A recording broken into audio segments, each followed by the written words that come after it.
Étant donc justifiés par la foi, nous avons la paix avec Dieu par notre Seigneur Jésus-Christ.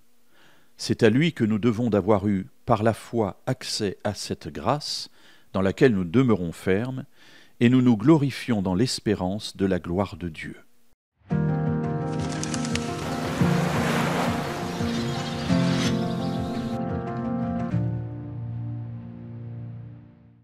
Alors nous vivons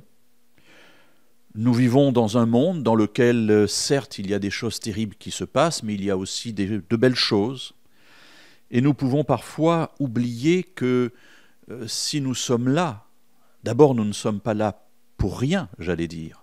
Il y a une mission, il y a une ouverture que Dieu place devant nous et dans laquelle il veut que nous entrions comme effectivement celui qui entre dans une mission. Mais aussi nous souvenir que si nous sommes en paix maintenant, après avoir été des pécheurs devant Dieu, et si ce salut est appelé ici une grâce, c'est-à-dire s'il est gratuit, si nous pouvons l'avoir de manière gratuite, quelqu'un a payé le prix. En fait, dans notre monde, rien n'est gratuit. Lorsqu'on vous dit, vous achetez 3 baguettes de pain et la 4e est gratuite, mes amis, ne vous faites pas d'illusions, vous avez payé la 4e baguette. Lorsque on va dans un endroit et qu'on profite, entre guillemets, d'un service, ce service a été payé par quelqu'un.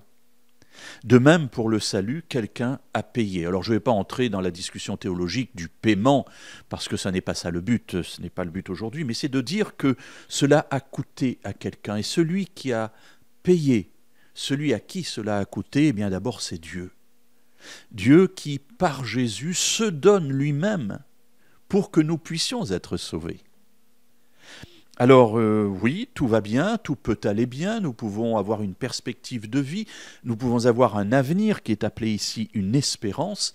Merci Seigneur, mais gardons toujours à l'esprit que ce que nous pouvons avoir de cette manière-là n'a pas été sans lutte, n'a pas été sans combat, n'a pas été sans détresse, parce que Dieu est venu en Jésus sur notre terre afin de vivre pour nous et de passer par cette vie et ensuite cette mort et cette résurrection pour que nous ayons accès à cette espérance et à cette grâce. Merci Seigneur Dieu pour ton amour, merci Jésus pour ce que tu as fait pour nous.